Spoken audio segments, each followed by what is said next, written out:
what's your new take of the day since we just spent a long time on your horrible take to start? For me, when I look at this Green Bay Packers defense, I saw enough, right? I understand that this offense for the Vikings, they have a lot of weapons, but their quarterback is awful. J.J. McCarthy is bad.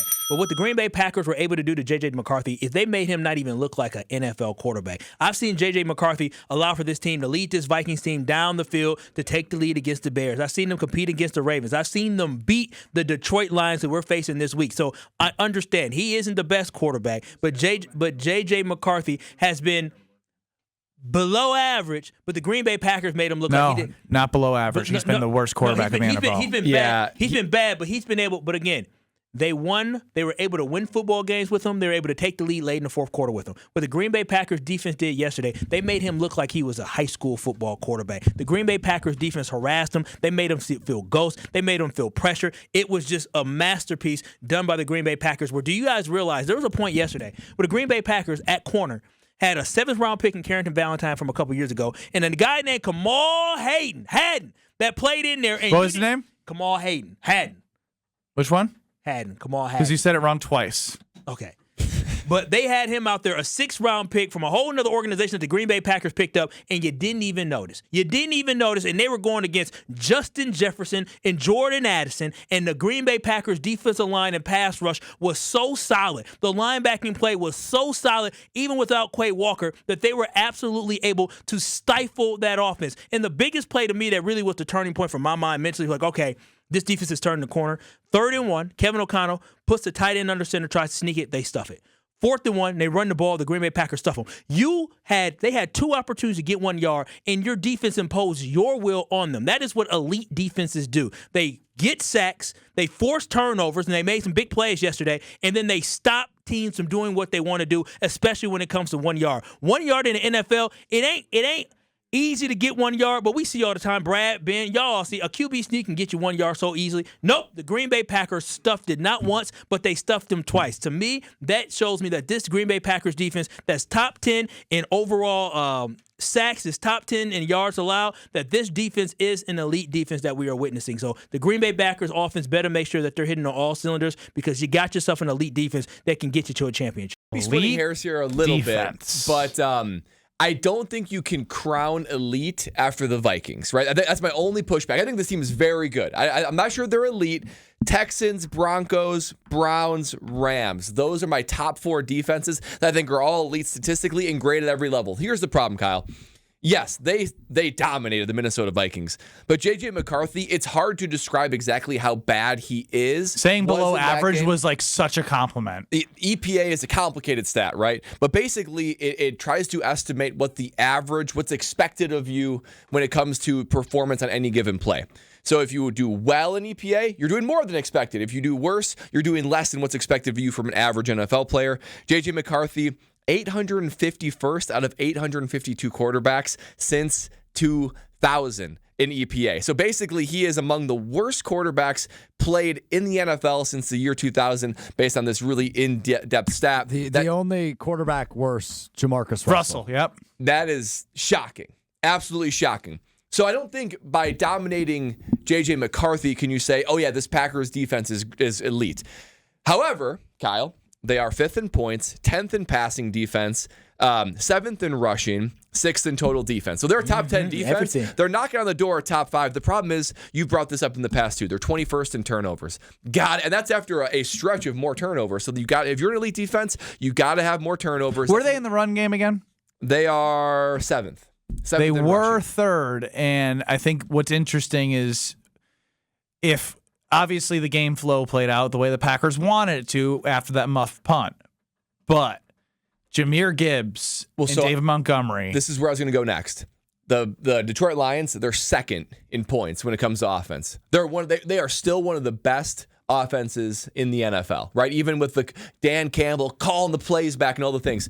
If you want to be an elite defense, you hold the Lions to under 20 points. I will dub this team, assuming they continue this same level of aggression and playmaking ability and stifling the other team. You hold the Lions under 20 points, now you're an elite defense. Elite defenses don't just crush bad opponents, which they did in Minnesota. You put a ceiling on great offenses, and that is what they can do on Thursday.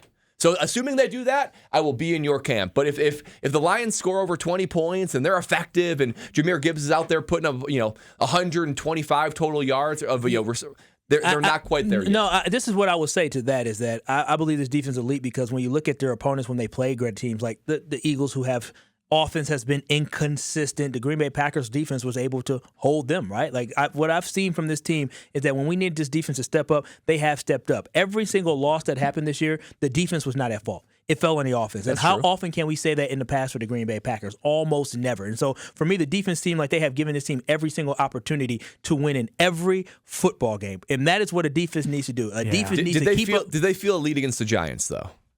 They against the Giants, they had some issues. Stopping the run was definitely some issues. Again, when they allow for these teams to execute these game plans, were able to run the football. But again, they still made the plays that they needed to in the end, where they got the turnovers. They did when they needed to put the football game away, which is so important. And again, I'll go back to J.J. McCarthy.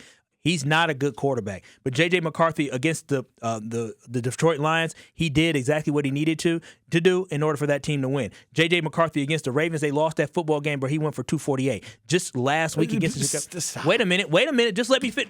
He's historically one of the worst quarterbacks. You're throwing more qualifiers to help you make them elite after the Vikings I'm not giving game. more qualifiers. What I'm saying is what the Green Bay Packers did, they made him look silly. He couldn't even throw the ball. Against the Chicago Bears, he led a fourth quarter comeback against the Bears team that may end up making the playoffs, how things are shaking out. But we were able to not allow for him to do anything. So all I'm saying is JJ sucks, but the Green Bay Packers defense was so damn good that they made him look abysmal out there. So they took a D quarterback and made him an F-. I don't even know if an F-. He was already an F-, and he stayed an F-. F- does not lead a team downfield to 2 touchdowns and back in a game where they take the lead late. That's not what an F- quarterback They does. literally got a short field turnover in which he had to make one throw. He led this team to a comeback. Stop. And for the record, you started this conversation about them being elite and then said, how do you define elite?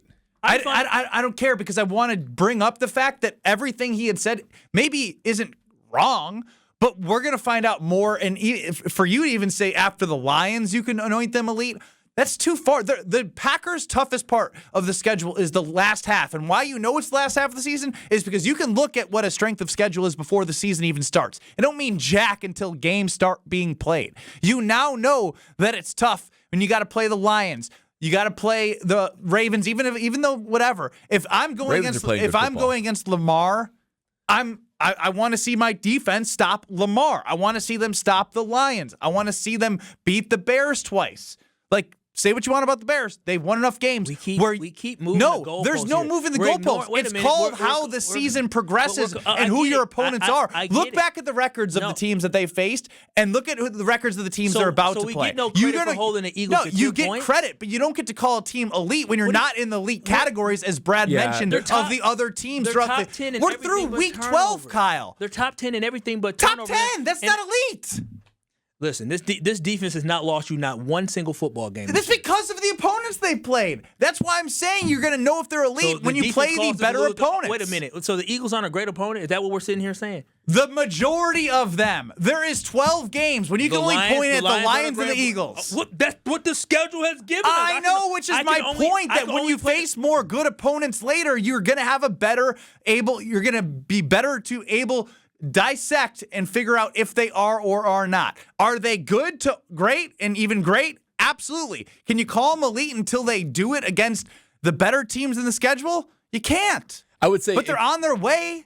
I just can't say that they're elite yet, and that's okay to say. You're right that the defense hasn't caused them any losses, right? It's been firmly on the offense or bad decision-making or stuff like that. If and when this team actually becomes an elite defense, a top 3 defense, I think they might be a Super Bowl contender. I think they're very good. I don't think that's quite enough to be a true Super Bowl contender. Fredo chimes in real quick on the Carbos Talking text line before we get to Jason Wilde. Kyle literally is putting on a J.J. McCarthy performance today. I highly disagree. I think the facts are the facts. When you look at this defense, again, I'm not saying JJ is good at all. I'm just saying they made him look even worse. I mean, this guy looked very incapable yesterday. You clearly didn't watch J.J. McCarthy. You just followed what the numbers say. I've seen highlights of J.J. McCarthy. Highlights. I've watched the games. I literally, before this week, compared him to Zach Wilson on the Jets, and he proved that against the Packers. So how in the world did this team go and beat the Lions? How in the world Short did this field team, turnover. That's how those happen. How in the world did this team go and have an opportunity and lead with the Bears late? The quarterback still plays a role in that. The Green Bay Packers. He's 851 out of 852 in the last since 2000, and you're trying to make him sound better than he is. So the Green Bay Packers didn't make him look just. They pathetic. did. That's what any defense could do. This had to be his worst professional football game ever, and your defense did it. He had a lot of opportunities, but your defense did. That doesn't make them elite. No, okay. Well, I think an elite defense. The body of work for elite defense does do this, okay. but it's part of them showing consistently that they will be that. Man, because the week before you just said they weren't against the Giants. As a betting man that you were, if we were to bet whether or not the Green Bay Packers would hold the Eagles to 10 points or less, you would have took the over 1,000 times. 1,000 times, and we give the defense no credit. We just forget about that.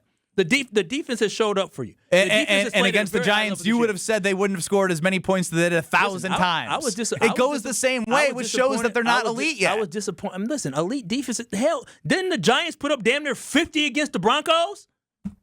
Again, they were up. The Giants were up like 34-3 or 34-6 against the Broncos, and the Broncos came back to beat them. But sure, they shouldn't have. They shouldn't. No, but again, over the full season, they have better numbers than the Packers and metrics to prove that out. No, that's another great defense that they have down there in Denver. But I think the Green Bay Packers defense is elite, and I'm standing on it. What I saw yesterday just gave me even more confidence that this football team against the Vikings. It just pick after the Lions game, not after JJ McCarthy. They harassed that offensive line. They weren't able to run the football. We know they suck. They're 4-7. JJ McCarthy is the worst quarterback in the NFL. It's a good thing they did this. That doesn't mean they've become elite after the Vikings. Jason Wilde joins us next.